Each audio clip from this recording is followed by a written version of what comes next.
third week of January nag-start siya. But it started from China. But it's been like, so ngayon, ano bang date ngayon? June. Nakalimutan no? June. So, how many months na? Kamusta ba ang bawat isa sa atin ngayon? When, especially nowadays that I think life is quite challenging. Siguro everyone would agree na hindi na ganun. And yun nga yung term nila ngayon, it's new normal. Okay? So, this kind of gathering, I'm sure God is just so happy dahil we would be talking about God.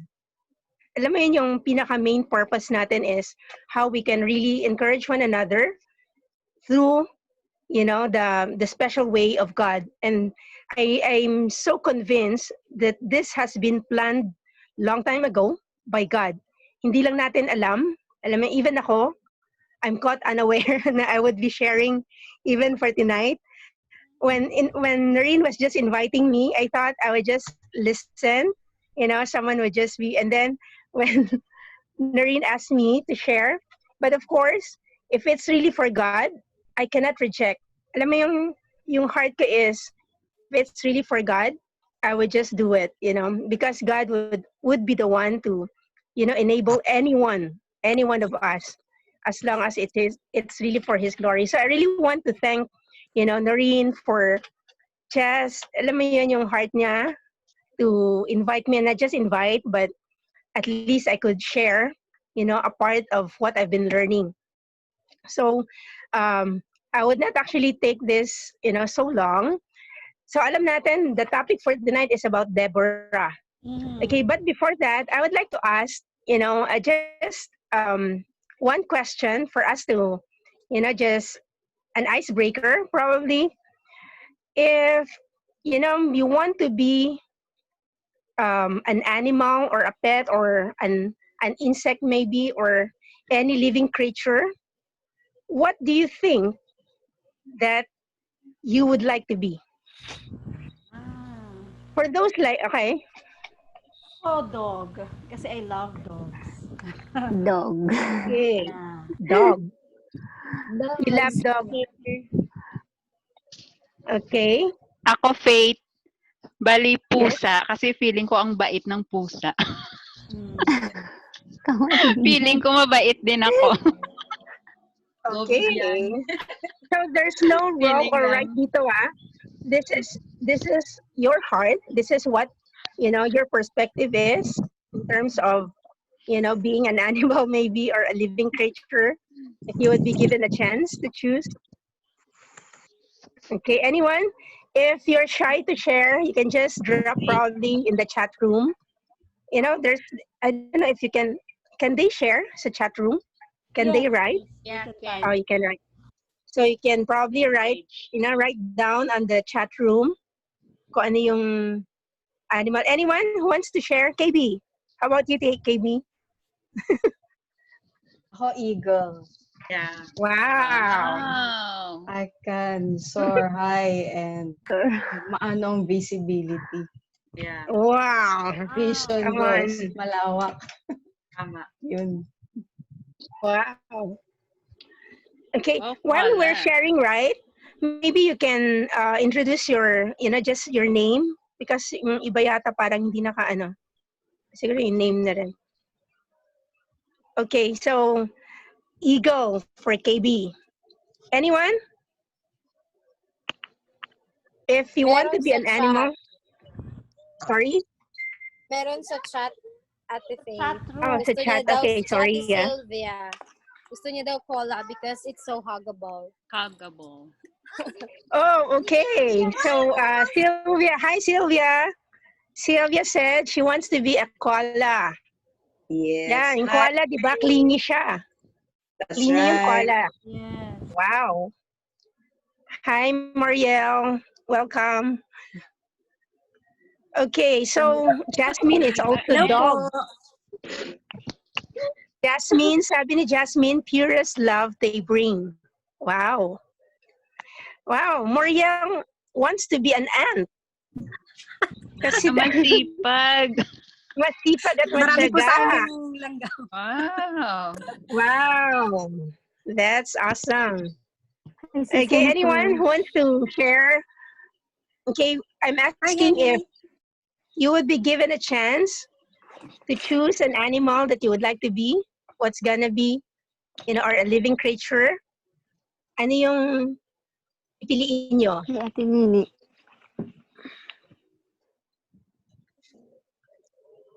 Any more? Or, if you feel shy or what, just drop, in the chat room, just write down in the chat room. Okay, so much for that. Anyway, the reason why I'm asking kung bakit, alam mo yung kung ano yung klaseng animal maybe or living creature that you want to be. While I'm doing this lesson, I've been reading this, Deborah, for many times already. By the way, I'll be turning 22 years this year as a disciple. So I have a loving mom. I just would like to, share a little bit the background of me and my family. I came from a Muslim background family.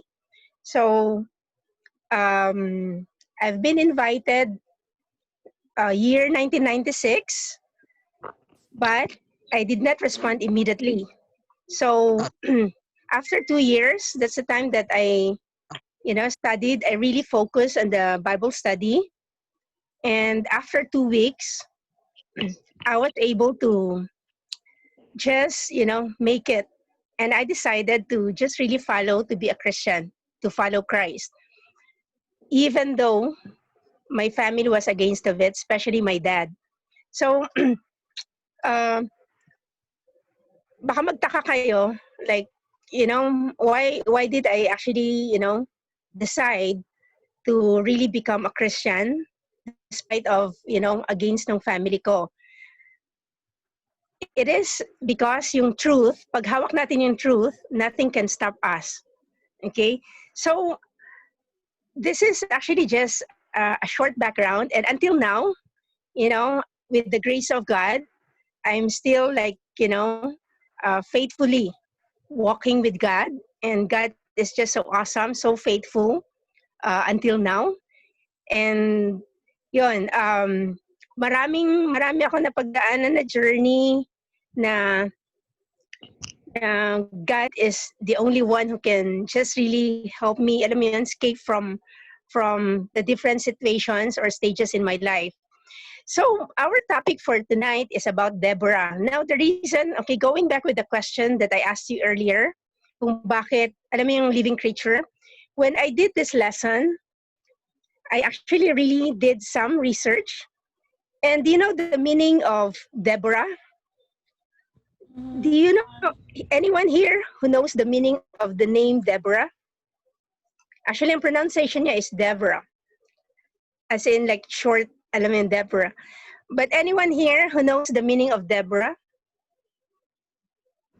Anyone? Some faith, maybe devotion. Good Wild try. guess. Okay, that's a nice try. But you know what? You would also be surprised. I was so surprised when I found this out.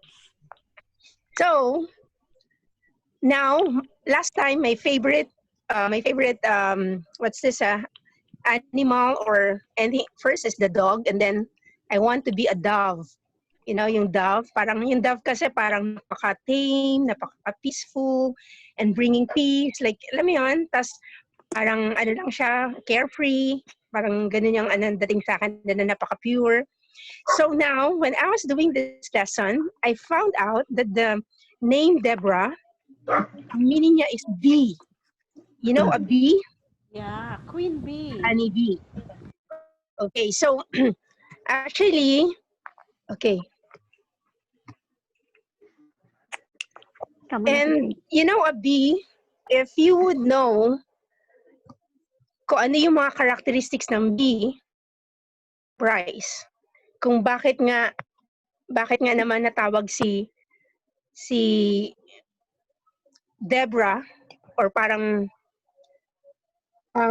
Noreen, I cannot share the screen. Sorry. Ah, okay. Wait.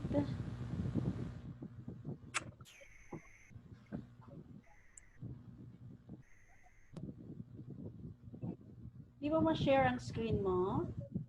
Yeah. Pero, Yan. How pero about she now? tried it earlier. Ngayon, try mo. Kanina, na-share. Pero ngayon, hindi ko siya, walang, Okay na? Try mo ulit. wait Sorry for the, Gumana the face. okay. Okay yun siya. Okay na? Okay na. Okay. Okay. Okay, so, as I was actually sharing earlier, I chose yung ngayon, my favorite living creature is bee. Okay, why is that so? Wait, Gumana the face. On face.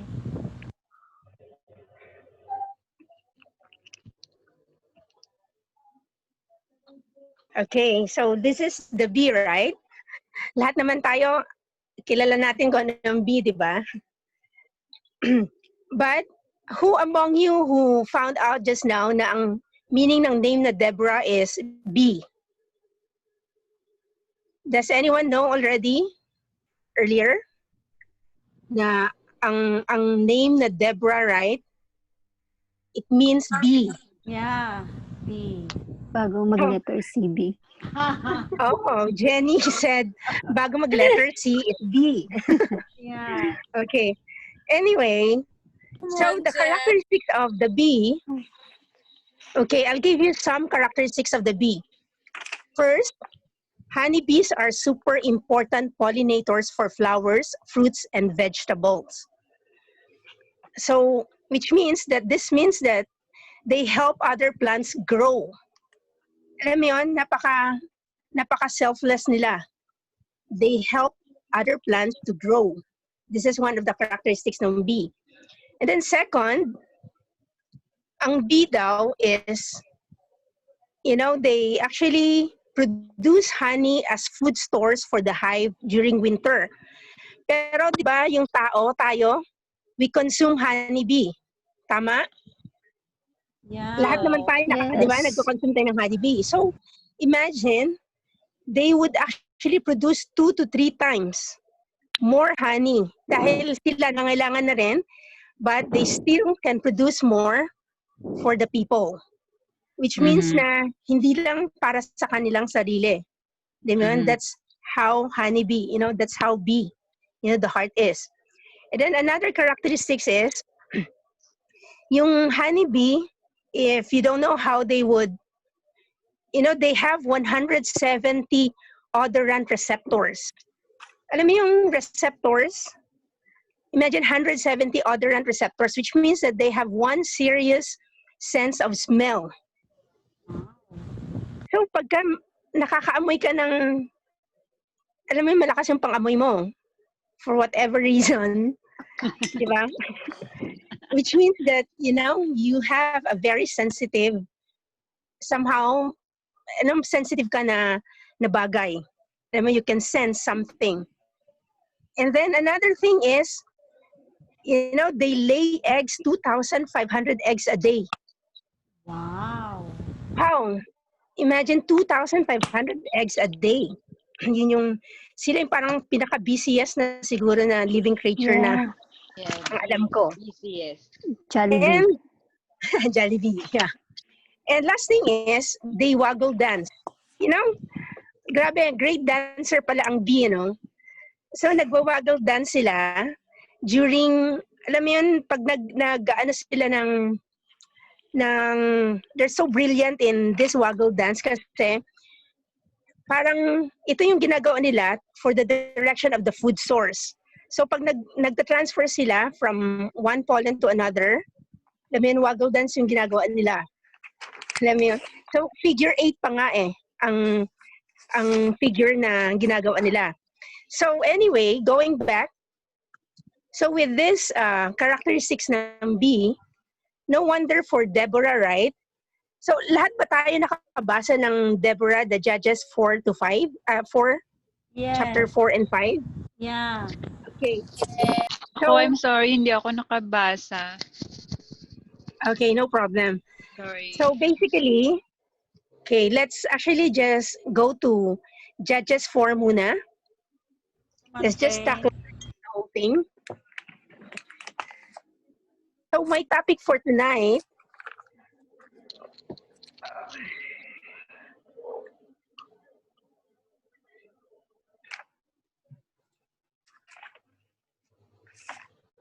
okay, my topic for tonight is be like a bee. Wow. Okay, so like, we would be discussing, or we would be sharing, we would be focusing on Judges 4, chapter 4 and chapter 5. Okay, now, this is a very encouraging for me, itong passage na to. Many times ko na nabasa, but this time round, it's like a different thing again for me. Siguro dahil iba-iba yung stages ng buhay natin ngayon, di ba? And I do believe every one of you also went to different stages ng buhay. In fact, ngayon, iba-iba din yung kinakaharap natin. Okay, with this pandemic situation particularly, everyone is facing different thing. Okay, so let's start with chapter 4. Okay, I'll read chapter 4, verse 1. Again, the Israelites did evil in the eyes of the Lord, now that Ehud was dead. So the Lord sold them into the hands of Jabin, king of Canaan, who reigned in Hazor. Sisera, the commander of his army, was based in Harosheth Hagoyim, because he had 900 chariots fitted with iron and had cruelly oppressed the Israelites for 20 years. They cried to the Lord for help. So basically, dito, yung Israelites, they've been really suffering, so much. In fact, for 20 years, they've been oppressed. And they've been crying out loud to the Lord for help. And during this time, actually Deborah was the only woman in the Old Testament na talagang, alam mo, naging leader who took the challenge to really lead, Israelites. So let's continue with verse 4.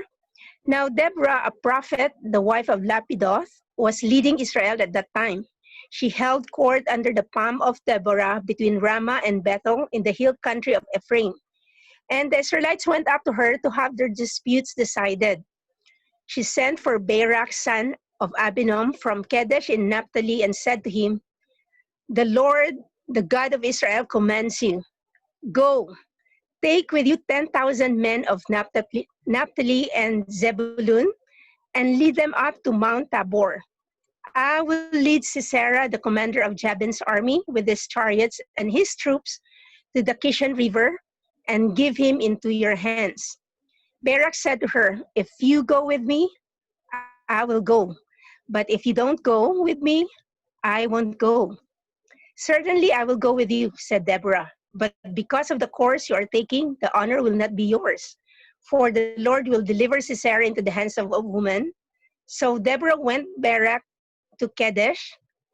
There Barak summoned Zebulun and Naphtali, and 10,000 men went up under his command. Deborah also went up with him. Okay, let's stop from there. So basically, Deborah, actually in this passage, Deborah was a prophetess, and she actually heard messages from God. She's like a messenger, like she was an anointed one. Okay, like if you can see, Deborah would actually go to this palm tree, and there, God actually told something to Deborah, and this is to really command Barak na, alam mo yun, na sumugod dun sa battle, na yung kalaban nila mapapasa kamay na nila. So ang unang, there would be 3 points that I would be sharing for tonight. Okay, let me just share.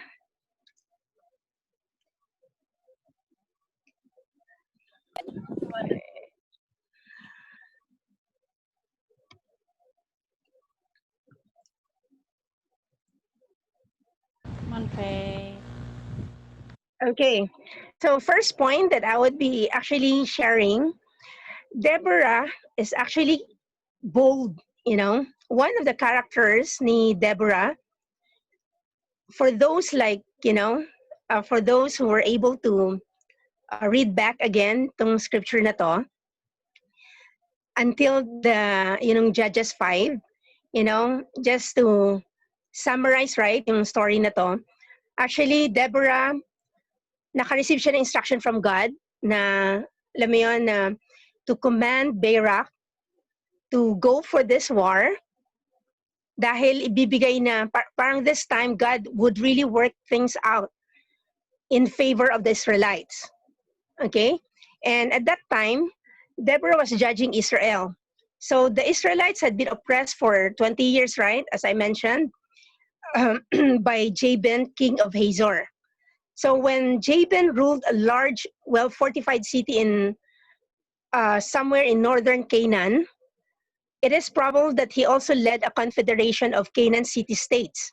So ito, nung time na yon, si Jabin yung parang nagli-lead nung time na yon. And when that time comes, alam mo si Deborah took the challenge of, alam mo yung, when she was instructed by God to command Barak, and Barak even refused na mag-lead ng way, si Deborah yung talaga nag-stood out. Alam mo yung courage niya?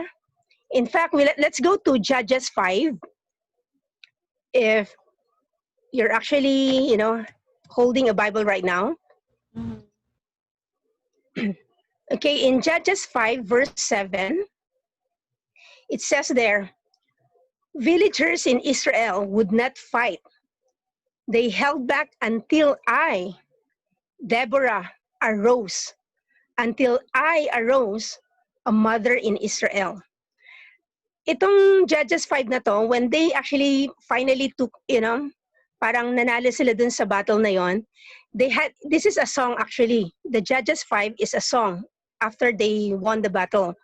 But, you know, knowing Deborah, she's bold enough to even, you know, stand up for the people. And yan yung parang isang strength ni Deborah na hindi siya natatakot. She's just so fierce, I mean, to take the challenge because she knows that this would actually give glory kay God. I mean, if you can see before actually doing something, yung na-mention sa Judges 4, she would always go to this, you know, palm, yung tawag dito sa place na pinupuntahan niya is palm of Deborah. Alam mo yung palm, I could just imagine that, you know, if you're under the palm of the tree, ano yung na-imagine yung klaseng, alam mo, scenario when you're in the palm of the tree, under the palm of the tree? Shaded. What do you think? Yeah. Yeah, shaded. Shaded. Okay, I think, okay, Pahinga. Yan. Sabi ni Beth, nakakapahinga. nakakapahinga. Okay. I'll give you this one probably. Okay, this is one. Okay, if you can see that photo, it's just so, like, you know, so peaceful to have this kind of environment, di ba? Siguro na-imagine ko lang, Deborah would always go to that place. Ano kayong ginagawa niya? Kasi before, you know, going to this kind of situation na hinarap niya, na-mention dito na she held court under the palm of Deborah between Ramah and Bethel. Itong tinutukoy na palm tree, under palm tree, it's located in Ramah and Bethel. Dito siya nag-held ng ano niya, ng mga cases niya. Alam mo yun, kasi judge, you know, Deborah is a judge. Okay? Was a judge at the time. But, you know, I could just imagine whenever she would go to this place, I think this is the special time that she's getting strength, from God. It wasn't mentioned in the scripture, but are you actually thinking where she's getting yung courage na meron siya? Na, alam mo yun, babaeng, she's a woman, but she can really act like, like even a man in a way, because she could even she could lead the way. She could even give instruction, give a command sa mga tao. And in fact, dun sa Judges 4, dun sa verse 6, sinabi niya kay Barak, di ba, yung kung ano yung sinabi ni God sa kanya. Sinabi niya kay Barak, go, take with you 10,000 men of Naphtali and Zebulun and lead them to Mount Tabor. I will lead Sisera, the commander of Jabin's army, with his chariots and his troops to the Kishon River and give him into your hands. And then si Barak, siya yung parang gustong parang, alam mo yun, nagdadalawang isip pa siya. Parang hindi siya solid that he could really make it. In fact, sabi niya, if you go with me, I will go. But if you don't go with me, I won't go. So, ganun ka-powerful, kumbaga ka-strong yung character ni Deborah. Okay. I want to share, one of situation in my life. Siyempre, yung pagiging bold dito ni Deborah is standing up for God. Okay? She really stood up for God. In fact, she even went to the battle together with Barak during this time. And like Deborah, I want to actually share one of the situation just recently. During this pandemic, sino dito ang nag-work from home? Who? Ako po, ate. Okay, so Yeah. some of you. Me too, Sylvia. Oh, Sylvia. Okay. So is it better to work from home or sa office? Because honestly, for me, I really had a big challenge. It was so challenging for me because I'm working in a shipping line. And in a shipping line, I'm doing documentation for the Singapore Customs. So whenever, ang nature ng work namin is paperworks. Okay, paperwork. So bundle talaga ng paper. Pero during this pandemic situation, especially for more than 2 months now, I am literally working paperless. So can you just imagine the nature of your work is paperwork, but you're working paperless. So that's so tough. And I'm using laptop, right? The laptop is the screen is just quite small. I mean, like 1/3 because we're accessing the remote computer. So, and a lot of emails that I need to attend to. So what happened was, there's one situation when I had this, I missed out one email. So many emails. And that particular email that I missed out was so important. Important in a way na may revision pala dun sa shipment. So, ang nangyari, alam mo yun, nagkaroon ng messy. And we needed to take different penalties. Alam mo dito sa Singapore, every pagkakamali mo, may penalty. Walang free dito. So, everything is like, so during this past more than 2 months ago, right, for magti 3 months na actually, it's like going to a battle. Alam mo yung everyday is a battle. So like, like Deborah, I think during those times, for 20 years that na-oppress sila, and now she's standing up, she's really, doing her best. Although the situations that we're facing right now, that I'm facing, is not even, it's like just an inch or, but I just would like to share yung boldness ni Deborah dito. I'm just so inspired, how she really stood up, in terms of just really, for the people of God and how she stood up for God. Na wala siyang kinatatakutan. As long as it's really for God, she would really go for it. So, one situation na naranasan ko just recently, pandemic, actually, whenever I'm working from home, I'm just literally in my place, especially in my room. So wala talaga, I'm not even going down, hindi ayokong umano, dahil sa sobrang busy, alam mo yun, left and right, and then we have different meetings as well. But you know what, in the midst of this busyness, God is just so awesome, We even have like Bible sharing, like one of our friends in Italy, she's here right now, she's just listening. We even have a Bible study with her. With that kind of business, we can still, because sabi ko nga, if it's really for God, I could not reject, whatever it is. You know, it just, it's just a matter of itong period na to na nangyari yon.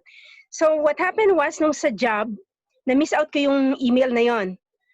So to summarize, nagkaroon ng penalty. And I needed to sort this out. And because it was my fault, sobrang takot ko. Alam mo yung sobrang takot ko na i-lay down to my boss. So when I finally talked to my boss, inamin ko, I really prayed hard. I really just, lay down everything kay God. Like, alam mo yung faith mo na naniniwala ka na God knows everything and you cannot actually escape from it. So siguro si Deborah, when she was actually facing this kind of situation, she would always think, what God is telling her. Kasi, alam mo yung ginagawa niya, pupunta siya dun sa palm tree, under the palm tree, probably just spending time. Ganun yung connection niya kay God. So, during that time, I just want to really be connected with God. I just want to have this courage. And I was even sharing, this situation when I talked to my boss about the particular situation that I made the mistake, and I admitted the mistake. She even made a proposal na, to do something na against of that would compromise my faith. Alam mo yung something to just minimize yung penalty or yung pagkakamali ko. Sabi niya, why don't you just make your life simple? Okay, just to give you a background, alam mo yung tax, yung GST, tax sa atin, bale. So once you import something, you have to pay for the tax. Alam mo yun? So, dahil nagkaroon ng mismatching ng cargo, so what happened was, we needed to pay, again, we have to declare another tax.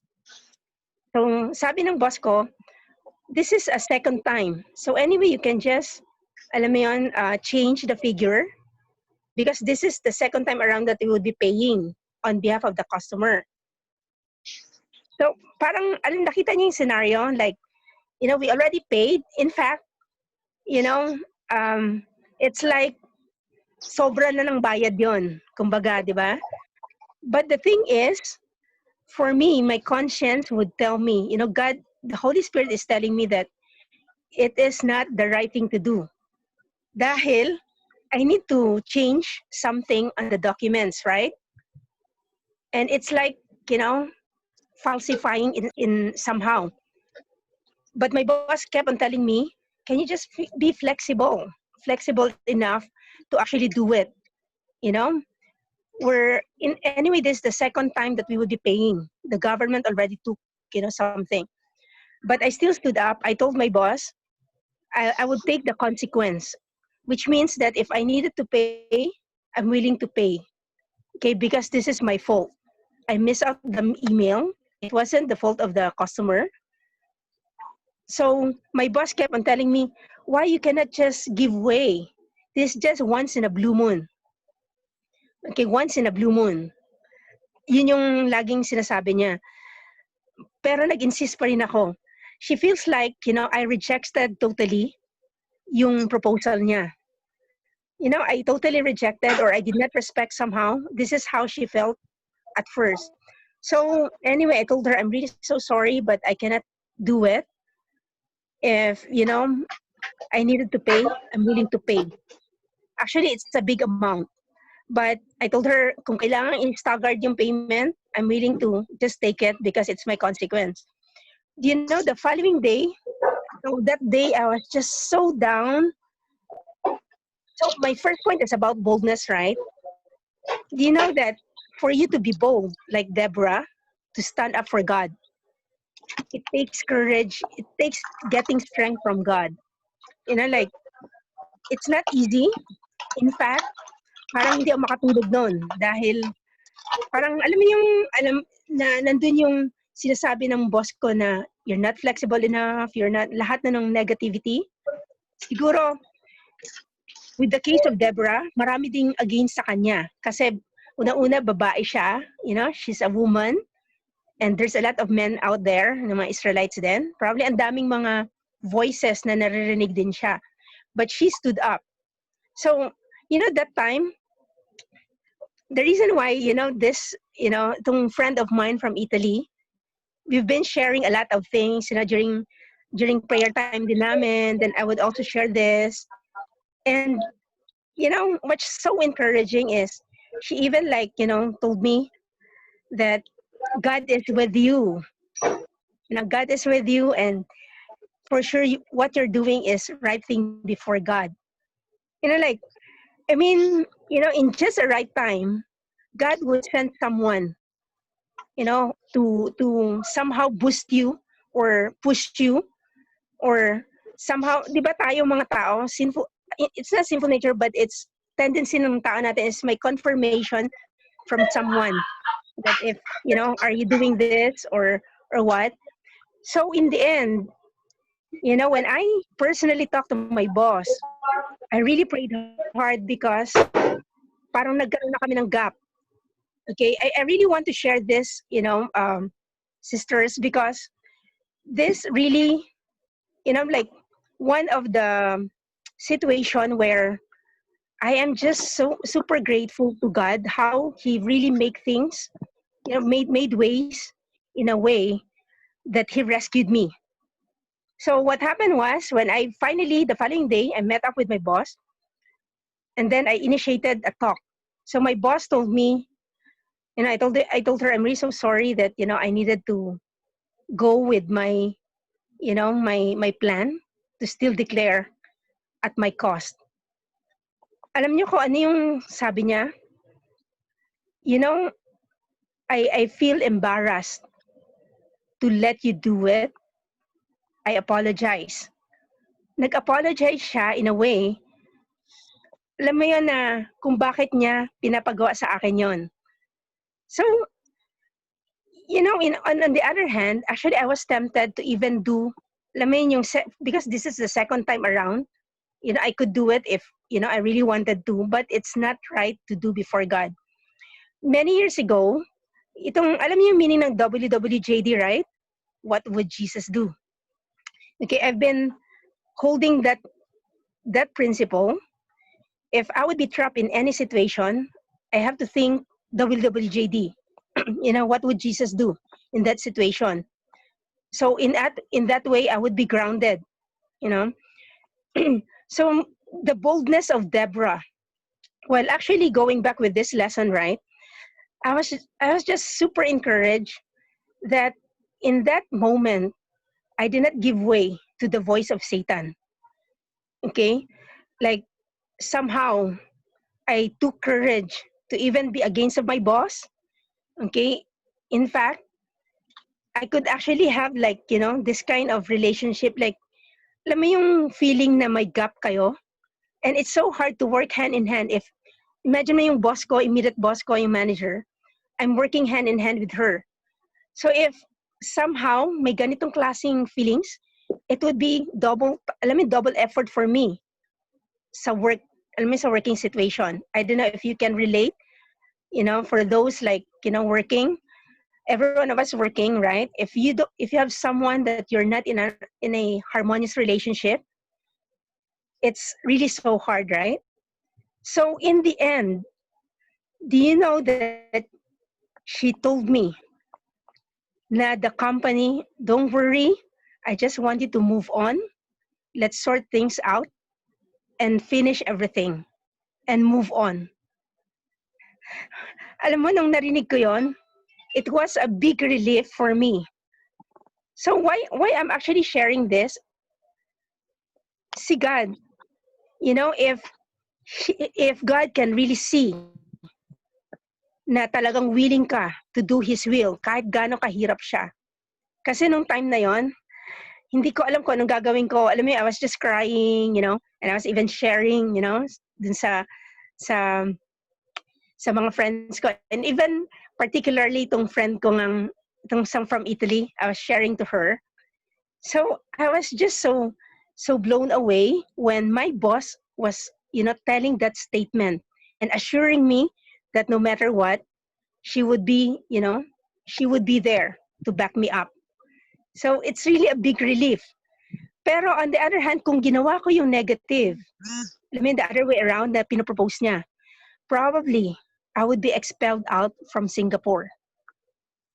You know, the Singapore customs, there would always be a random checking.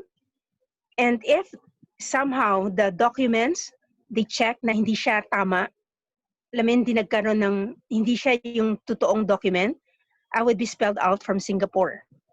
You know what I mean? Like, you know, you cannot belittle the power of God and how God would really, you know,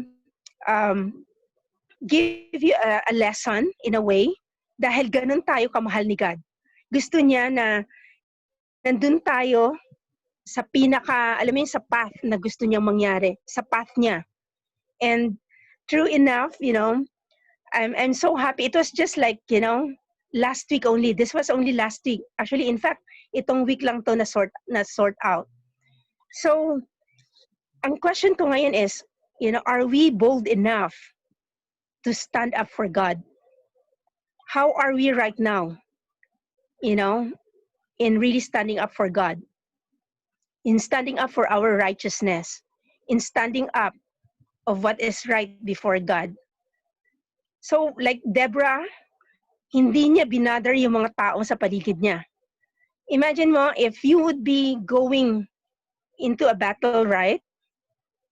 And babae ka. Usually, especially sa atin, 'di ba, mga Filipino, medyo conservative pa tayo, parang we let the men lead the way.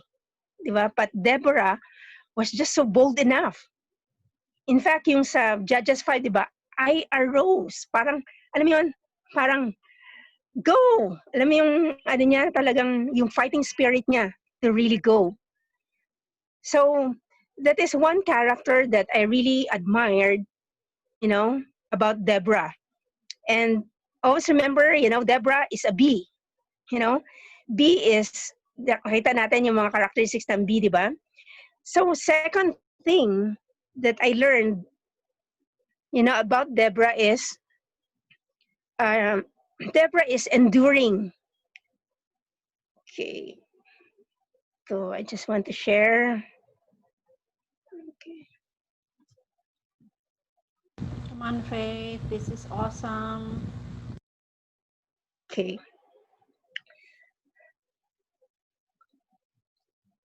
So during this pandemic, right, God has special way of encouraging people. Alam mo yon, kung talagang naniniwala kayo that God is really existing, kahit gaano kahirap, kahit gaano ka-complicated yung pinapasukan yung situation, kasi, you know, it's part of our life na talagang different struggles in life. Alam mo, different situation, different challenges. Sandali, hindi ko makuha yung... Sorry, I cannot. Okay, come on, Faith.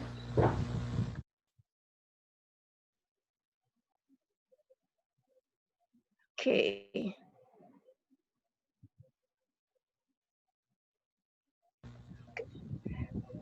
Hindi ko ma-access yung yung sharing. How to access this? Share content ulit, ate. Wait, ah. Okay. Okay, sorry.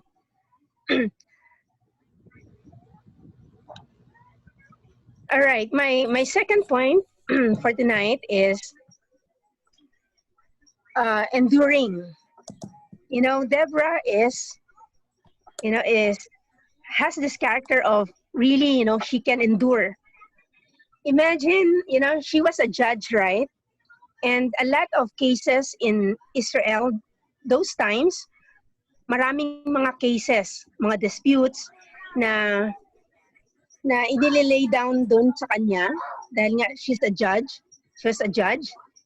And probably, siguro in a day's time or in a week's time or a month's time, ang dami niyang mga cases na hinahandle. And to think na, alam mo yun, sa isang judge, di ba parang hindi naman tayo judge, pero nakakapanood naman siguro tayo or may mga friends tayo na mga judge or attorney or alam mo yun, nag-handle ng mga cases. They would really take time to really think about the case, to really, they spend so much time in really analyzing the situations. And in fact, nag-iisip sila kung paano i-defend yung kanilang yung mga cases na yon. And siguro itong mga cases lang to ng mga tao, ng mga taong tutulungan ni Deborah particularly. Pero she herself is also facing personal challenges. Siguro dahil nga 'di ba babae siya. Siguro in her heart may mga battles din siya. Like alam mo tao din naman siya, 'di ba? Like tayo nakakaramdam tayo ng fears. Yung fears are really real. Nakakaramdam din tayo ng doubts. Alam mo yun, yung doubts na can I really make it? Or ako ba talaga yung chosen one? Siguro yun may mga moments na pag nandun si Deborah sa palm tree, under the palm tree, naiisip niya siguro yon. But in-endure niya lahat yon. Alam mo yung mga things na pagka nandun ka in the middle of the situation na hindi pa nasa-sort things out, di ba yung mahirap doon is yung nakahang yung lahat ng situation, parang everything is like hindi mo alam kung ano yung magiging result noon. Hindi mo alam kung ano talagang end result. Doon pumapasok yung parang yung faith na dapat maniwala ka. And the good thing about Deborah, because she believes in God, she has this faith in God, ganun ka-solid yung heart niya in terms of really listening to God and obeying God. So, parang nakikita ko dito parang siguro yung mga doubts or negativity na nasa kanya na ini-endure niya, during those moments, parang hindi natin napapansin in a picture. Kasi kung nababasa niyo yung Judges 4 and 5, right? We can really see here that Deborah herself is like wala siyang takot in facing every situation. Pero in fact, in reality, as a woman, okay, dahil si Deborah is a woman, alam natin na maraming mga bagay, alam mo sa isipan natin, there's a lot of thoughts in our mind going on while going through a certain situation. Diba? Marami tayong naiisip na negative, maraming voices na narinig tayo. So, but Deborah would always take time to even go to that palm tree to get strength, to get wisdom, to get direction from God, and even to get faith and courage na harapin yung different challenges na buhay niya. So, yung isa sa character na-admire ko sa kanya is yung pagiging enduring niya. In-endure niya lahat yung different stages, different challenges ng buhay niya. In fact, yung pagpunta dun sa battle, na pwede namang hindi dapat na siya pumunta doon kasi si Barak talaga yung binigyan ng instruction to really go in the battle dun sa war na yon. Pero what happened was, pumunta pa rin siya. So she needed to endure yung situation na yun, yung process na yon, na to go in yung talagang the actual war. Alam mo, pag naisip ko tong character ni Deborah, I'm just so inspired. I don't know how about sa inyo, kung ano yung pumapasok sa isipan nyo ngayon, about Deborah, yung character niya na talagang go, go, go. Walang inaatrasan kahit anong sitwasyon. There was one point in my life, okay, I want to share this. When I went back to Manila, so I have a mom, yung mami ko. So wala na akong daddy ko. He passed away 2004. So ngayon, I'm actually with my mom. And yung mom ko is also a disciple. She's part of the Super Moms Ministry sa Pasig. So alam mo yun, nakaka-encourage tong Super Moms Ministry. So when I was in Manila last December, na nagbakasyon ako, there was this family issue sa buhay ko. One of the cross sa buhay ko is my family, particularly my siblings. So when I went back, it was yung youngest sister ko na may family din siya. She's the one taking care of my mom during the time.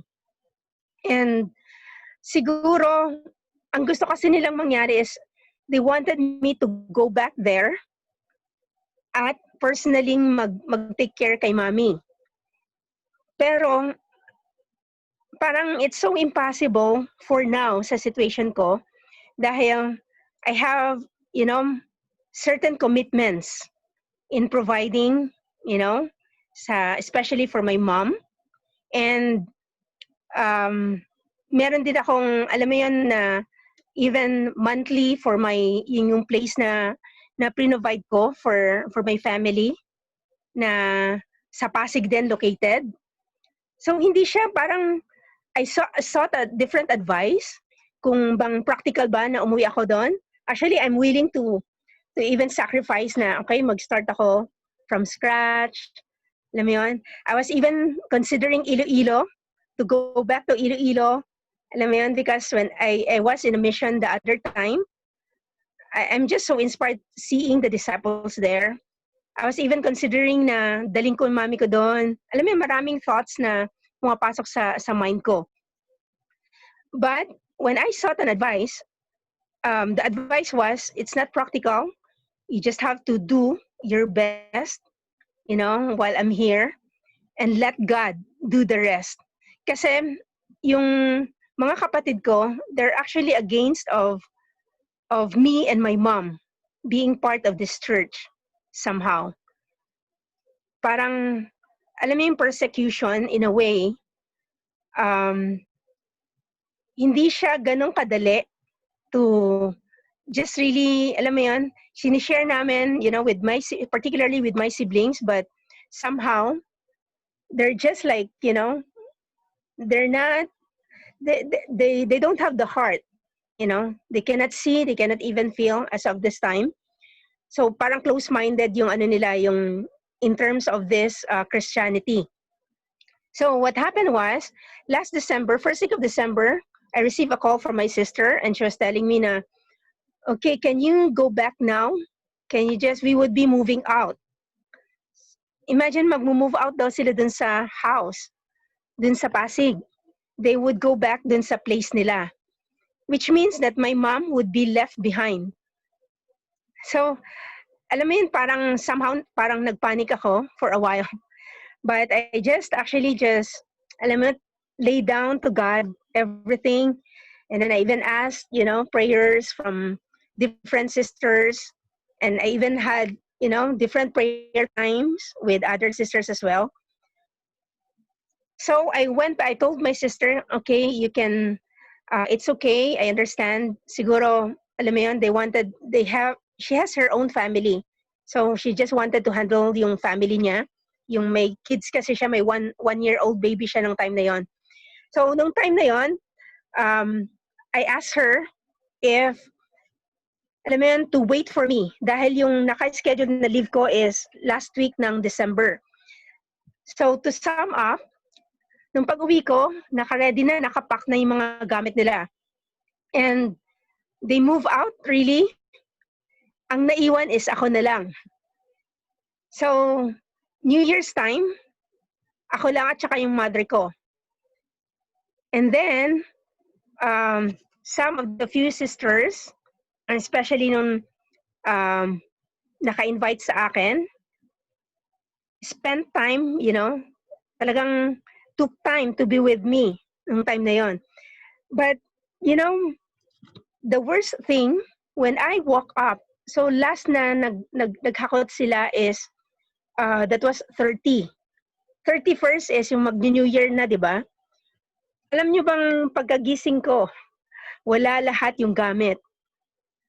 Even yung mga gamit ko, actually yung place na yon, yung nabili kong condo sa Pasig, yung mga gamit doon, may mga gamit din ako.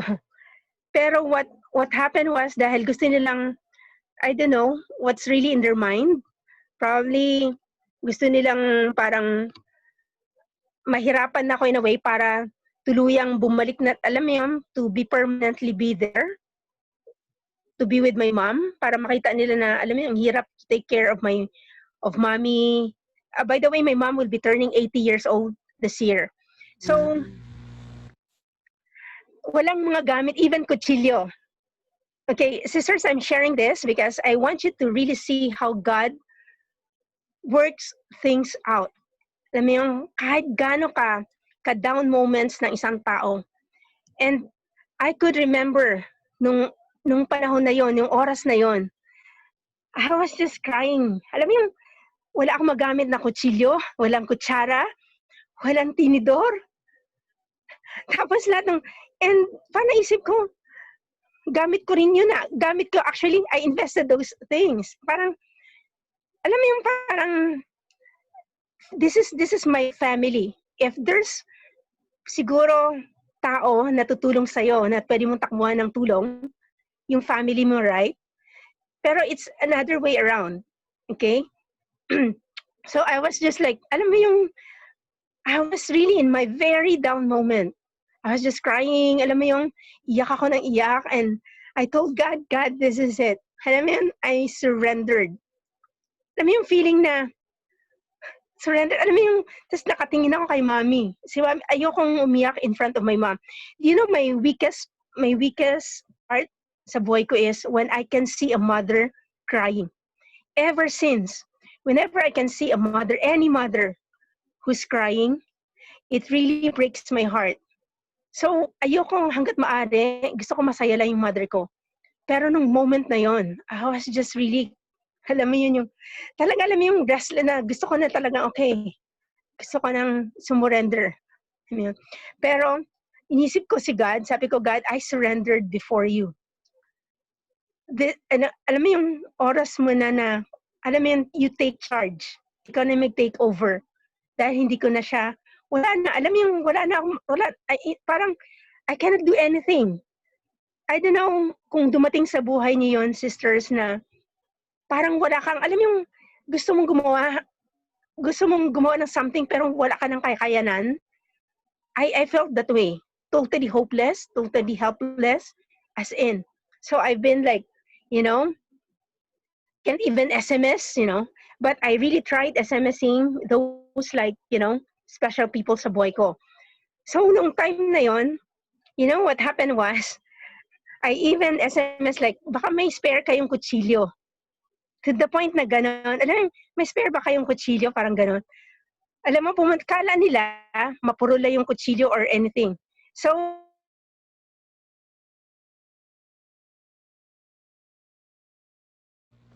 Wala si Faith.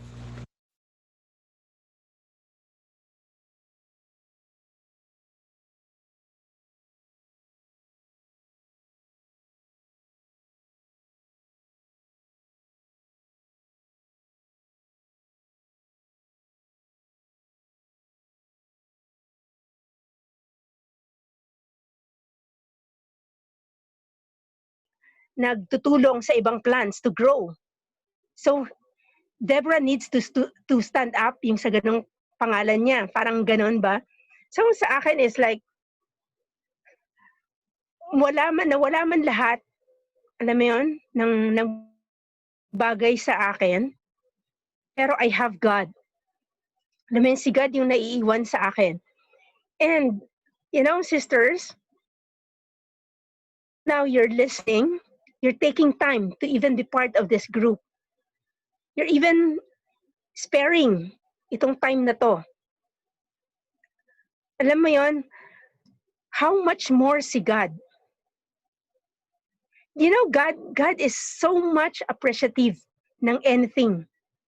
And sabi nga, di ba, for those who are crush in spirit, alam mo yun, di ba, si God daw is napaka-close doon sa mga tao yon.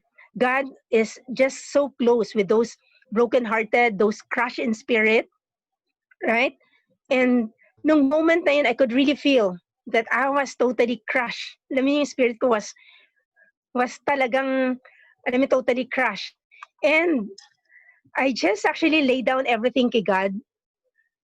I cannot even, parang, alam mo yung si Deborah, she would just go to that palm tree and lay down probably lahat ng mga aha moments niya, lahat ng mga things na siguro hirap na hirap siya sa buhay niya.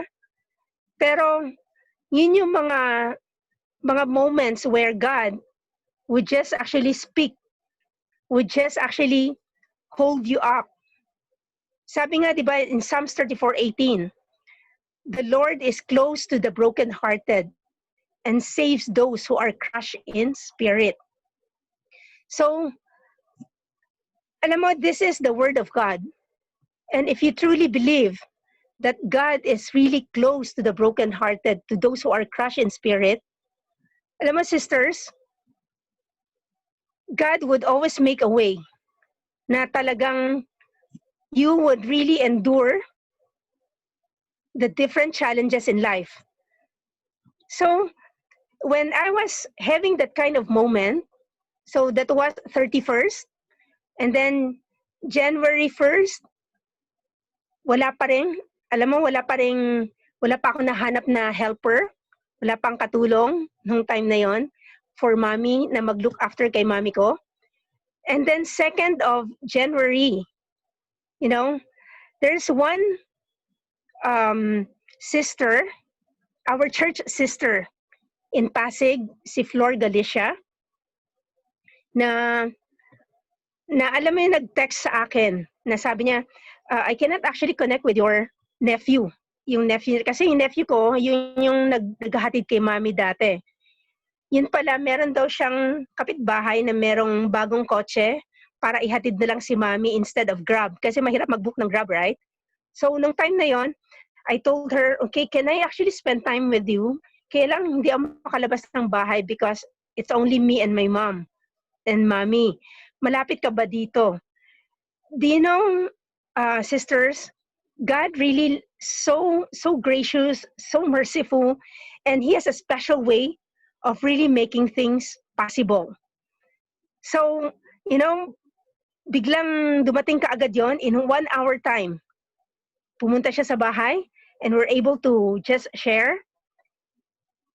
You know, to end, you know, to summarize this particular situation, she was the one who took the challenge of taking care of mommy, like not taking care as in be there, but looking after. And she even assured me na marami akong kakilalang mga helpers. Okay, so nung time na yon, she was able to, you know, give me a helper before na work things out. Yung time na yon, bago ako pumalik ng Singapore, naayos lahat yung situation. Anyway, it was so amazing how God really, you know, provided or meeting your needs. Until now, today is June 5th, right? She's still the one handling, alam mo siya yung naggagawa ng, alam mo, pandemic situation, di ba, nag-lockdown? She's the one doing the marketing, everything. Alam mo, lahat. You know, she's just so willing to do everything. So, if you would ask me, you know, with Deborah, she endured. Alam mo yung mga moments na yun, yung mga aha moments niya probably in facing, you know, the different battles, the different challenges in life. Pero dahil she believes that God is with her, you know, na talagang equipped siya nitong mga weapon na kailangan niya to face the battle. So I'm just so thankful nung situation na yon. I was able to endure, not because I was strong, but because God is really so strong. Ang weapon ko lang nung time na yun is prayer lang talaga. Alam mo yung iyak ko lang kay God. Lahat talaga nilay down ko lang kay God. Alam mo yung lahat, you just have to be honest with God. So, last point ko is, okay, wait ah.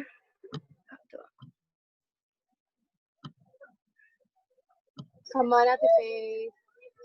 Alright, last point is, Monte. is it? Okay, last point is even-handed. Okay, Deborah is even-handed. You know, even-handed is fair. She's actually impartial.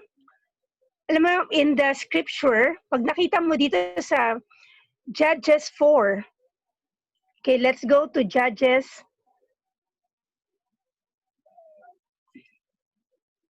Verse 9. Okay, Judges 4, verse 9, it says there, "Certainly, I will go with you," said Deborah. "But because of the course you are taking, the honor will not be yours. For the Lord will deliver Sisera into the hands of a woman." So Deborah went with Barak to Kadesh. There, Barak summoned Zebulun and Naphtali, and 10,000 men went up under his command. Deborah also went up with him. So dito, actually, Deborah is a judge, right? So, siya yung, alam mo yung binabalance niya. She's balancing everything. And she's really like, you know, having the pros and cons lagi. Alam niya where she needs to stand. Alam mo yun? Alam niya yung role niya. Parang fair enough na sasabihin niya, in fact, kay Barak, na you cannot actually take these credits. Parang this would be given to a woman. Hindi man siya, pagka continue yung story na to, the credits was given to Jael. Jael, siya yung nakapatay talaga doon kay Sisera. So itong time na to, you know, one character ni Deborah is, she's just fair enough. Fair in terms of, you know, meron siyang sound judgment, you know, for you to really know yung role mo sa buhay mo. Meron ka dapat na parang sound judgment or discernment in your life. And one of this character, ito yung isang strength ni Deborah. In fact, in Judges 5, punta tayo dun sa Judges 5, yung last verse, verse 31.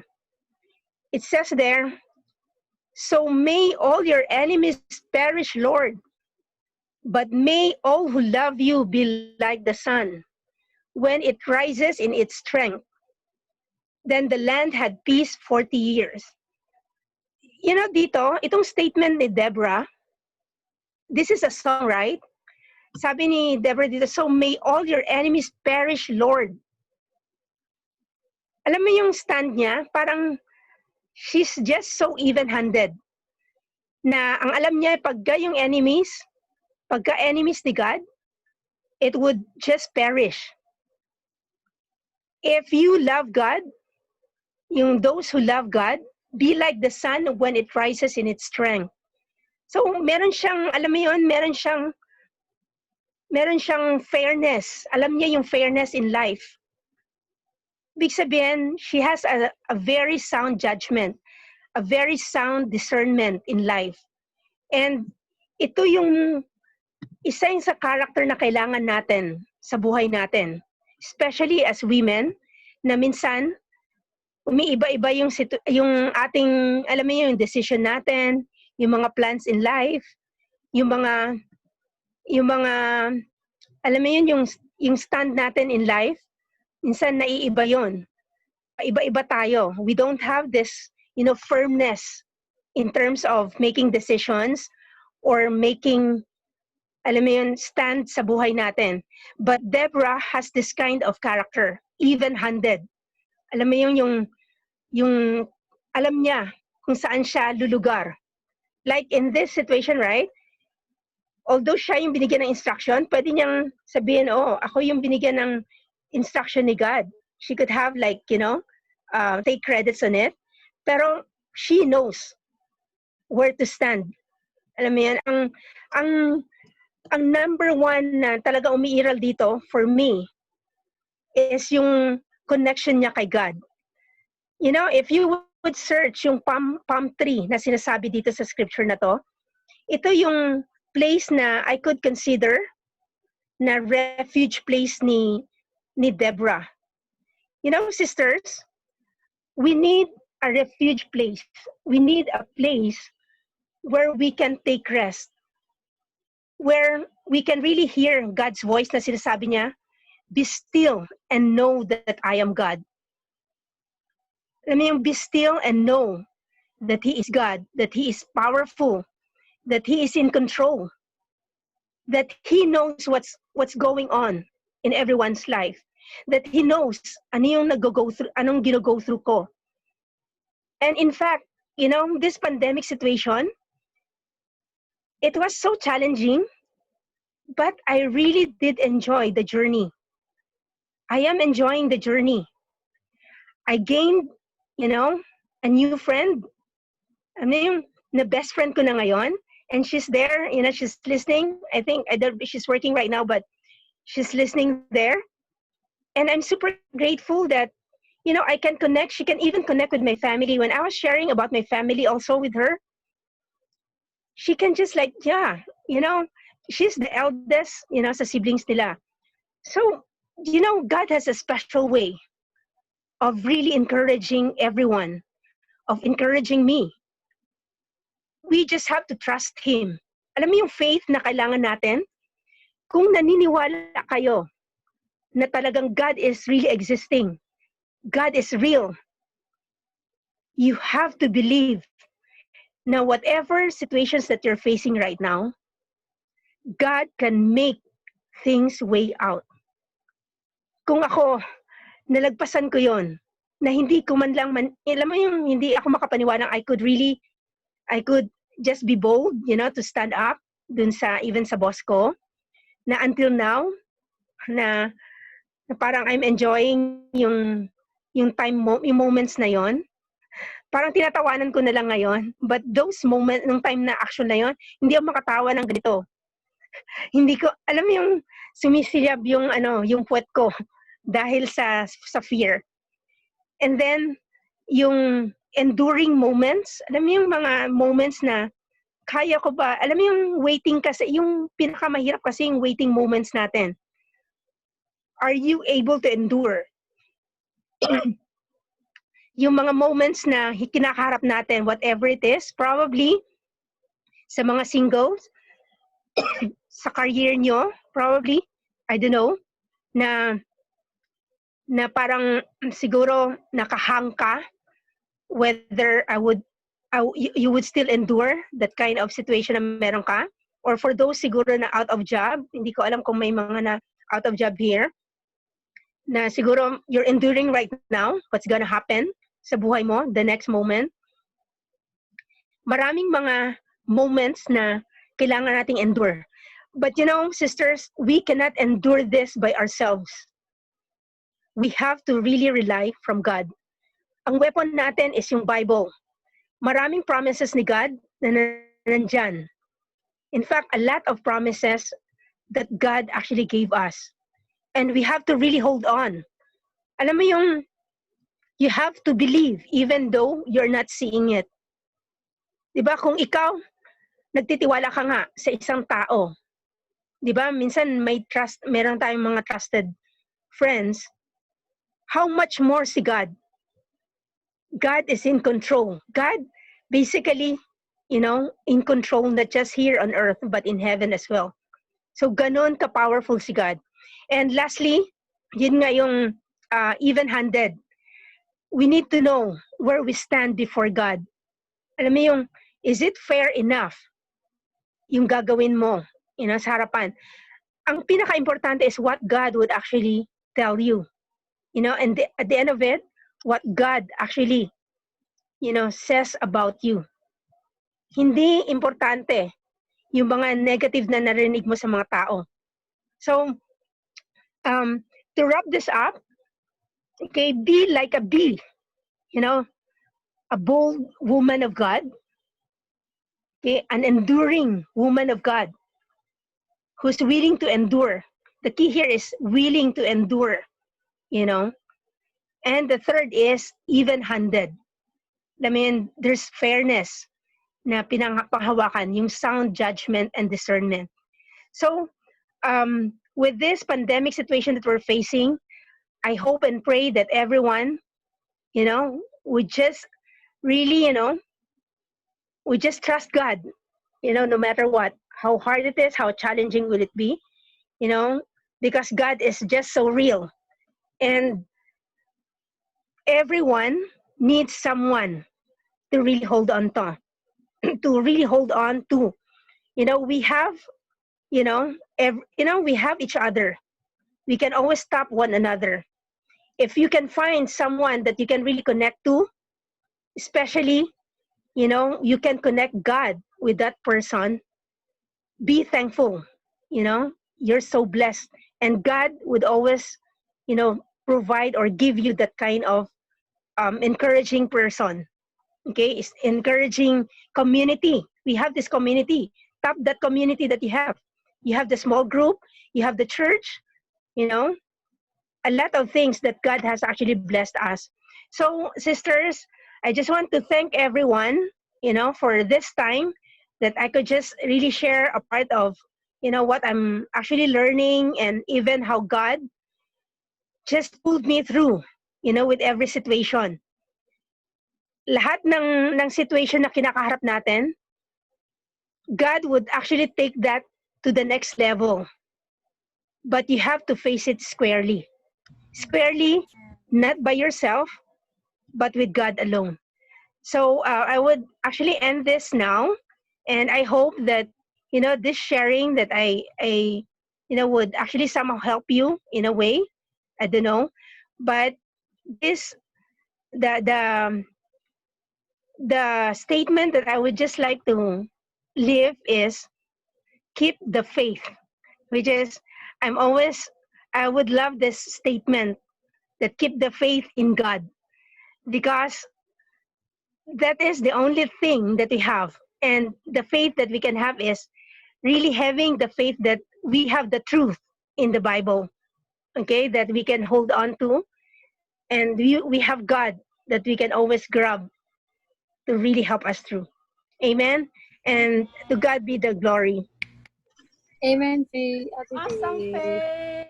Awesome. Awesome, sis. Thank you so much. Awesome, Thank you, Ate Faith. Okay, diba, Thank you, sisters? Faith. Awesome message. I'm right when Thank I you so said much. you'll learn a lot from The Faith efforts. with her faith, di ba? Ako, Yes. the best lesson that I learned from Faith is her personal testimony about the faithfulness of God. Mm. Alam mo yan, nang laging looking forward ako kay Faith every time I would see her or I would have fellowship with her, yung mga miracle stories niya. Maraming miracle stories si Faith na talagang ikaw talaga mag-i-increase din talaga yung faith mo kay God of how God moves in mysterious ways. Talagang maraming kwento si Faith of miracles. Pagpunta niya ng Singapore, alam mo yun, ng single siya and everything. And talagang thank you so much, Faith, for the message. And I personally talaga have learned a lot. Sabi ko nga, I don't want to preach about this message anymore because I've preached it many times. But even if I've preached it many times, I've learned so much from your sharing, Faith. And talagang nakita ko talaga yung conviction mo about this. And ako siguro before I ask anybody to share, since I'm the host, I'm privileged to share first. Okay. Taya, appreciate ko sa message ni Faith is that appreciate how Deborah has exemplified her faith. She did not allow her gender to be a hindrance para gawin niya yung um, ma-serve niya si God, 'di ba? Para ma-serve niya si God. Hindi niya ginawang excuse na, babae lang ako. Ang dami-dami namang lalaki dyan who can lead. Why me? 'Di ba? There are many excuses that she can give, but she did not. Ayun, appreciate ko yun, and that she did not allow other people's faithlessness to rub off on her. While everybody is compromising, she did not. She did not compromise. She stood her ground. 'Di ba? At times like this, talagang na-appreciate ko na she stood her ground talaga. And because of Deborah's influence and her spiritual role, nag-create she was able to create an atmosphere of courage to both men and women. Parang yung presence pa lang ni Deborah, ikaw may inspire ka na to be courageous, di ba? So, yung ganon. And another thing is that na-appreciate ko rin that sabi nga dito, yung na-appreciate ko rin sa isa sa mga senior ni Faith is that ang nakuha ko doon, maraming accomplishment na nagawa si Deborah. But I think the best accomplishment was that being favored by God. Deborah was favored by God. Kaya naman at the end of chapter 6, you will see there that her faith, because of her faith, Israel had peace for 40 years. Diba? Parang wow, imagine, nothing happens for 20 years and yet after her, after ng mga itong time ni Deborah, Israel had peace for 40 years. And lastly, I am convicted sa sinabi ni Faith na as women, we are very emotional. Diba? And a lot of times, we are ruled by our emotions. And ako, I'm convicted of that. Dahil a lot of times, I am ruled by our emotion, by my emotion. So, I wanna repent of that. And that last, that I need a place of refuge where I can be still in the Lord. Because a lot of times, I am rarara. Ganun ako, rarara ako. And I have to be still.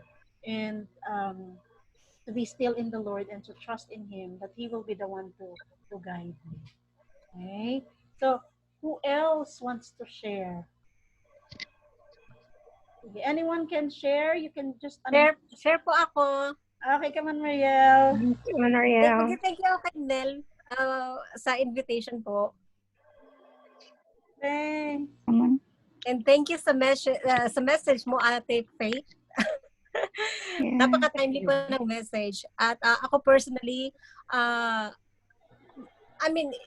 convicted po ako. Tama po yung sabi mo, Ate, I second the motion. Ate, nakalimutan ko name mo, Armel? Noreen. Sorry. Ko yun. Na-confuse mo ako. Maraming mga new faces. Ang kilala ko dito sa Henny, si Maria Ann Rubite, si Nel, definitely. Yung iba po, hindi ko masyado talagang kilala. So, nakikita ko lang sa Facebook yung iba. Thank you so much for the message. Pakiramdam ko talaga, ilalagay tayo ni God sa mga situation na matitest yung faith natin. I would share a bit of my dito po sa Kuwait, nung bago pa lang ako, nakulong ako. Medyo matagal na po, 10 years ago. So, bata-bata pa ako noon. Nakulong po ako sa Kuwait dahil sa nakikipaglaban sa dati kong kumpanya. Pero disciple na po ako noon. So, iba po yung, iba na ang ko, hindi na po ako yung parang kailangan kong mag-revenge or makipag-away. Yung mga ganun po. Hindi na. Kasi kailangan lang talaga namin mag-pray at mag-trust na si God ang mag-deliver sa akin during the time. Kasi we didn't know where to turn to or sino pa mga taong dapat namin hingan ng tulong. We were hopeless. Hopeless kami sa kaya magawa ng tao. Pero yung power ni God na-display during the time. So, ano pa? Marami pa po, pero grateful ako. Kasi what I would share na ano po, may tayo mga women, may power tayo to influence men. Sabi nga sabi ni Barak dito sa verse 6 na sabi niya hindi siya pupunta kung hindi sasama si Deborah. So definitely I could say something na kapag yun po yung husband ko may gusto siyang bilhin at hindi ako magbigay ng opinion, kahit gusto niya yun, sabihin niya okay, hindi na lang. So, may tayong say. Come on, So, Mariel. So, meron tayong say at sana po magamit natin yung sa tama. Ako kasi emotional ako. Kaya parang gagamitin ko siya sa advantage ko. Sana hindi ko na nagawin ko. Pero ginagawa ko kasi yun eh. So, ayun po. Thank you so much. Naka-base ka sa Singapore? Ate Faith? Yes. Ayun po. Sana safe din kayo dyan. Okay. Thank you for Super. sharing, Thank you so much. Thank Muriel. you, Thank you Mariel. so much sa Thank message. you. Okay, who Ako else po, wanna aalis share? na. Oh, Alis thank po you. ako ngayon. See you again next week, Muriel. Hope to see you again next week. Opo, see you Thank again. you. Thank you so much. Okay, who else wants to share? Last one. You can just unmute and share. Ako, ate. Ako. Okay, Sige. sige. Let's, si Sige. Gail. Gail? Naka-mute ka Come pa. on, Gail. Come on, Gail. Hey, Gail is Thank from you. Batangas. thank you, Faith, for a very inspiring story. Na-convict din ako actually. Kasi I used to be bold in in sharing my faith, how God changed me. Tsaka, convicted din sa yung enduring. Kasi I'm suffering a lot of, situation. By the way, nasa supermom din ako katulad ng mother mo. And 7 years na rin akong disciple. At alam mo yung very challenging sa akin, yung nasa supermom. Sobrang hirap ng pinagdadaanan. Very challenging yung mga sitwasyon pagka hindi disciple yung asawa mo and yung iba sa mga mo. So napakahirap makisama. And yung being bold sa salita ng Diyos, minsan mahirap. So convicted din ako sa even-handed. Yung dapat alam mo kung saan ka lulugar before God. At sometimes pinipili ko na yung manahimik na lang kasi alam mo bilang hindi disciple yung asawa, natatalo siya. Natatalo siya. Parang nagiging prideful ang husband ko na hindi ko siya po pwedeng turuan. Iba yung lalaki sa bahay namin. Siyempre iba yung dapat na nagagampanan ng isang babaeng katulad ko. Pero katulad ni Deborah, nagampanan niya yung inaasahan ng Panginoon para sa kanya. So dapat may discernment din ako about that. Yung alam mo yung faith ko para na sa ganon eventually ma-encourage ko pa rin ang asawa ko to study the Bible.